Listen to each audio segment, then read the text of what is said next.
Hi there, welcome back to our channel. In today's video, I am going to show you how to fix TapSwap Wallet connection option not showing.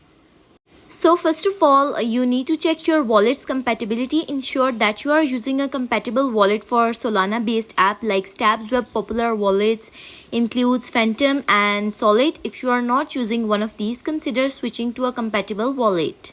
Then the next step is you need to make sure that you have a good internet connection. If not, you need to make sure to switch it to your cellular data or switch to some other Wi-Fi. Next thing is sufficient Solana native tokens. Verify that your wallet has sufficient Solana native tokens to cover transaction fee.